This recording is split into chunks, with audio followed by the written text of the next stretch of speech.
Hi friends, it's me again.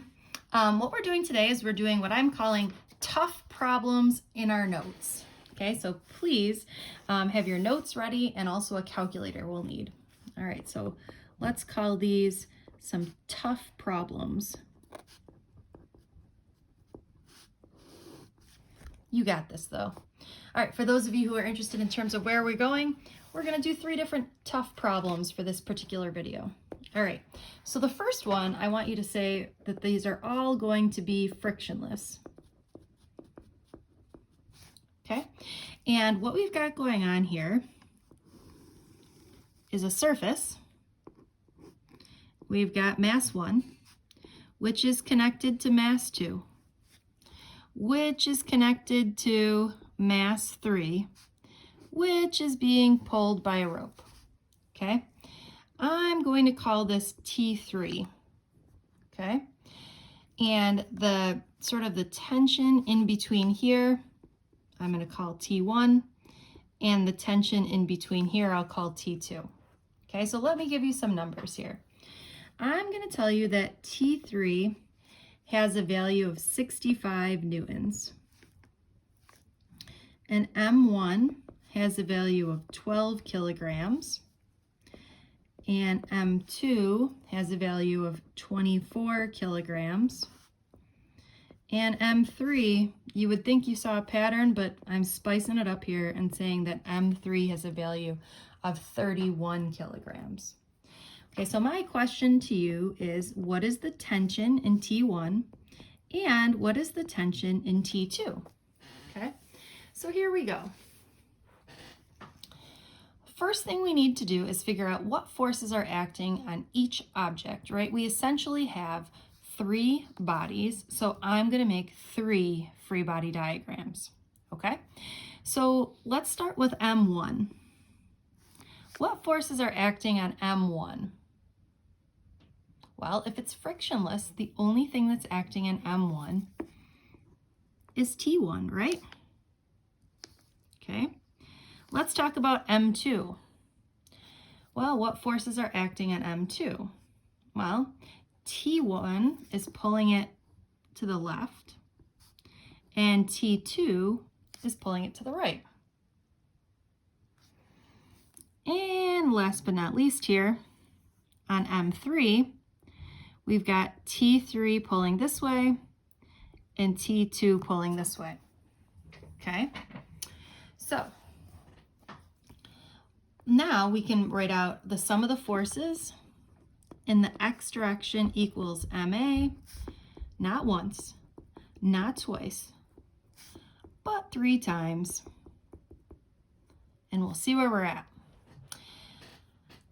All right, so in this case, I am just going to write out that T1 is equal to MA. Or we could be really specific and say that T1 is equal to 12A. Okay, now this way we would say that T2 is acting in the positive direction, T1 is acting in the negative direction. So in this case, we would say again, T2 minus T1 equals MA, or T2 minus T1 is equal to 24A. All right. And last but not least, over here, I see that T3 minus T2 is equal to MA, or 63 minus T2 equals 31A. All right, what are you thinking here? How do we solve this? Well, that's a good question. What I see is we're looking for T1 and T2. We also don't know the acceleration. So I'm thinking that if we take 12A and we plug this in for T1, we solve this for T2 and plug it in over here, everything will be in terms of A. Once we know A, we should be able to figure out T1 and therefore T2. Okay, so that's my plan.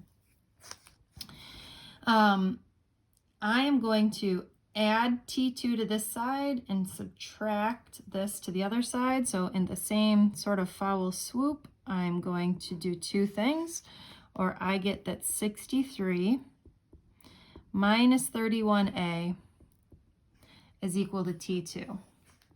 And this is what I'm plugging in here. I'm going to give myself some more space here. All right, so I got 63 minus 31a, that's my T2, minus 12a equals 24a. All right, this is good news, right? Because now everything is in terms of a. Okay, so we really are getting 63 minus 31a minus 12a, or 63 minus 43a is equal to 24a. I'm sure you're saying to yourself, wouldn't it be great to get the a's on the same side? It sure would. Or that 63 is equal to oh dear. Oh dear. Okay, hold on. How come nobody said anything? This is really 65. I'm so sorry.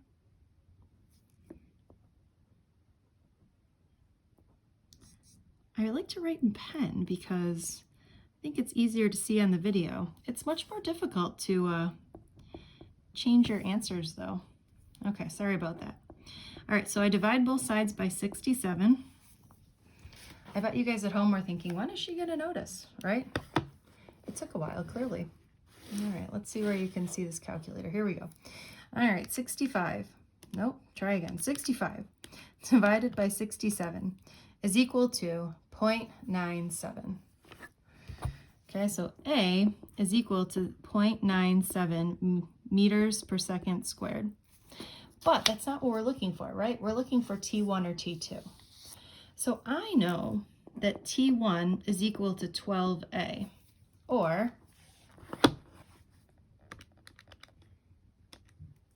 this is going to give me 11.64 newtons.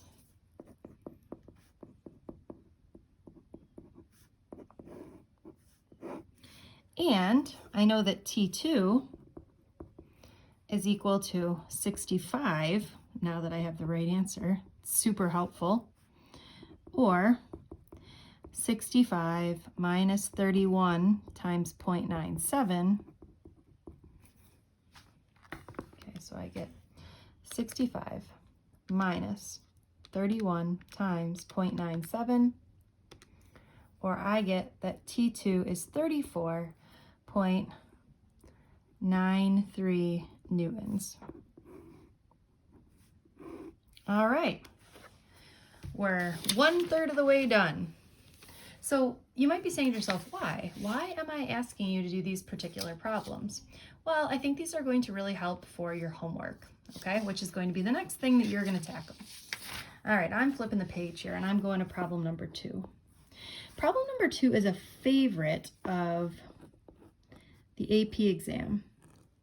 And it basically says you have box A is touching box B. And there's some sort of force that's being applied to box A. Okay? And what you're looking for is the unseen force between these boxes.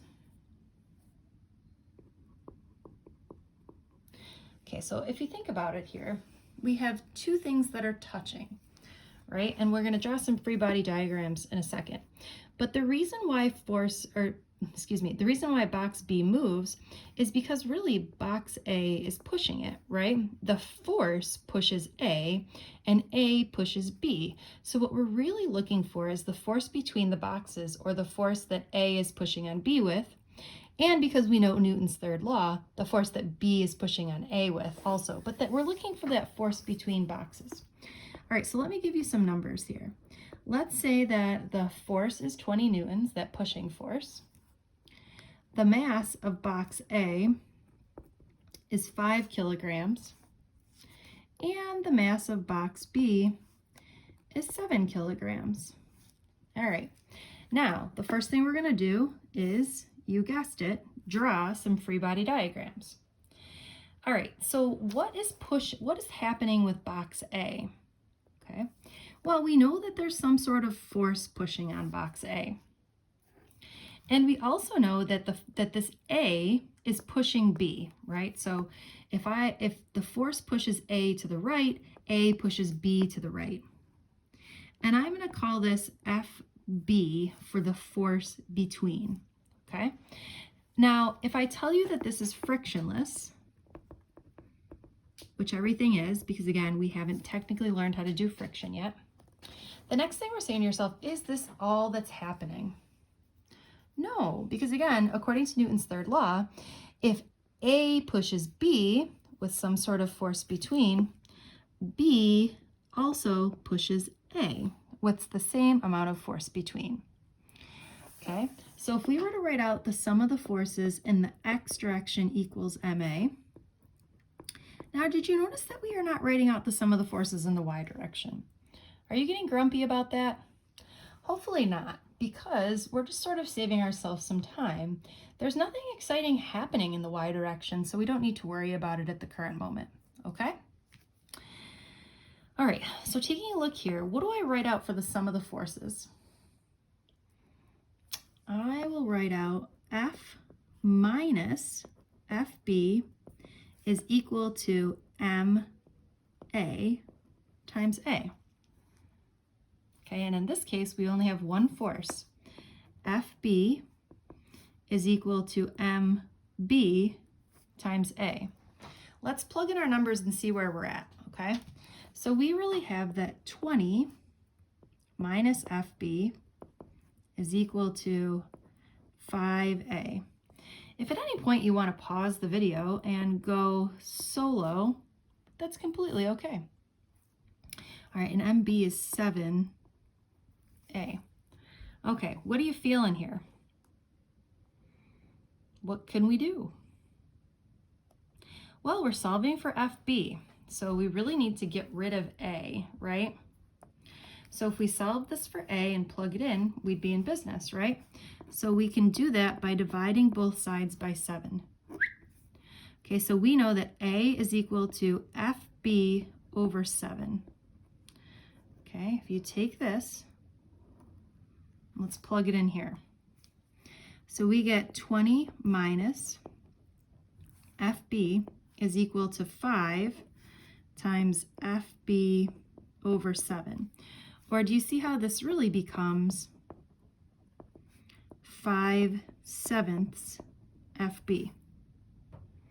Okay, now we want to get the FBs on the same side. So we add 1 FB over. Okay, so what do we really have? How many FBs do we really have? Well, we really have 5/7 FBs plus 7/7 FBs, or for those of you who like an improper fraction, we really have 12/7 FBs. Or to figure out what FB is, we can divide both sides by 12/7, and we get, let's see, 20 divided by 12/7 is, looks like 11.67 newtons.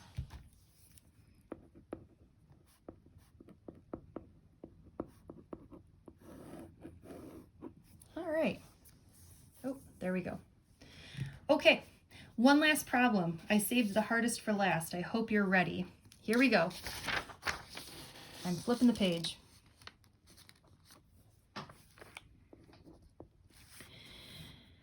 All right, I'm going to do my best drawing of a triangle here. This is a right triangle flipped on its side. That's not great. Well, you'll just have to go with me. That this angle is 30. This is 90. Let's try again. 30. Okay, that's better. 90. Okay, so this is 30 degrees. This is 60 degrees, and this is 90 degrees. And on top of here, we have a mass connected to another mass. All right, and this guy is M1 and this guy is M2, okay? And what I'm looking for is, well, I want you to tell me first that mass 1 is 3 kilograms and mass 2 is 2 kilograms, and I want to know what is the tension in the string and also what is the acceleration. Okay, so first of all, I know you're saying to yourself, aha, she forgot to tell us, but let's add in that this is frictionless.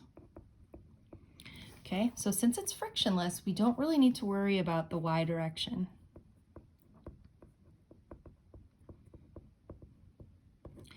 At some point, we're going to do the same exact problem, but we're going to include friction, which is going to make it twice as difficult. All right, but since we don't have to worry about friction, let's just go ahead and identify the forces that are acting. Okay, well, here we've got tension, and here we've got tension. And what do you think is pulling down the ramp? You got it, Fg sine theta.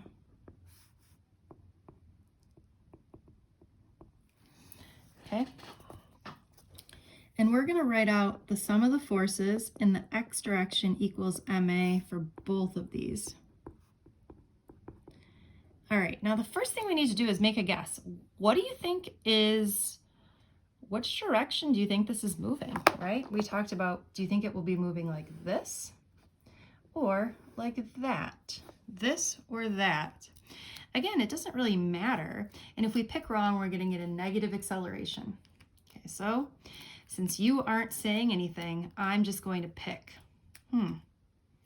Well, let's assume that we're moving in this direction and in this direction. I don't know. We'll see. All right, so if this is the case, so why did I pick that? I'll tell you a little secret, because that means that these are both we're having positive acceleration, okay? So in this case here for M1, we have two forces that are acting. The tension is pulling in the positive direction. Fg sine theta is pulling in the negative direction, okay? So I'm gonna write out that T minus Fg sine theta is equal to ma. And I kept a positive because we're pointing in the positive direction. Okay, and over here, pointing in the positive direction is Fg sine theta. Pointing in the negative x direction is T.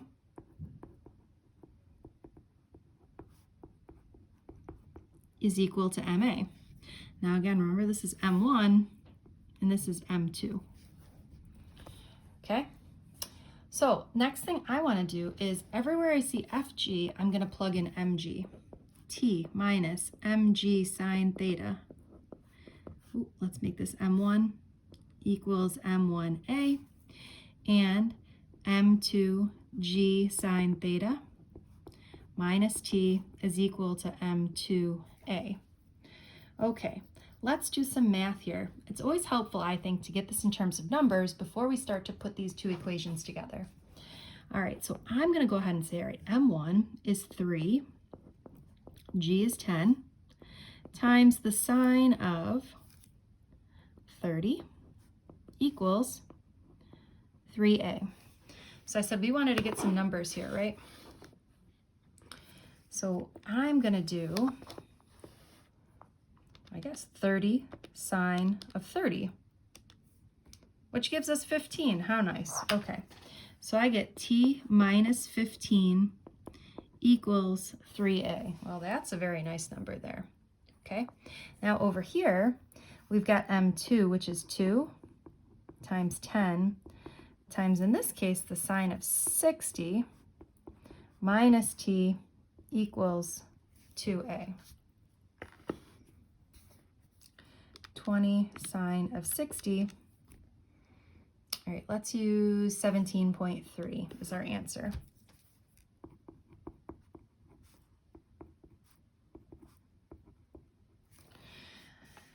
All right, what do we do from here? Well, we've got two equations with two unknowns. So what I would like to do is solve each one of these equations for t and set them equal to each other.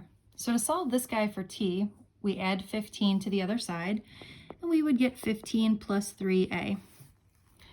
Okay, now to solve this for t, we're going to add 17.3 minus 2a. If you didn't like take a second, pause the video and do the algebra yourself. Now you remember when we were doing these with the Atwood's machine, we said we knew we did the right thing if we got 3 positive numbers and 1 negative number. Same thing here, right? Okay, so we get 15 plus 3a is equal to 17.3 minus 2a. I'm going to add 2a to this side. 15 plus 5a is equal to 17.3. You guessed it, subtract 15, or that 5a is equal to 2.3, or that a is equal to 0.46. Now, did you see how a came out positive here? That means that we guessed correctly. Okay, remember we said we were assuming the acceleration was going down or that this was moving like this. All right, air high five, we guessed correctly. All right, last but not least, we were looking to find both t and a. So we're only halfway done. So the next thing we got to do is plug a back in here and solve for t. We could plug a in over here too. It doesn't matter which one you pick. All right, so I'm going to do t equals 15 plus 3 times 0.46.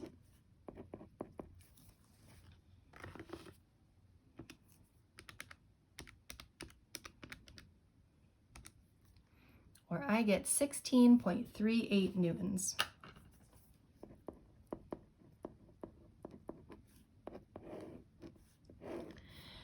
All right, I hope you've enjoyed this video. I gotta pause for a second here.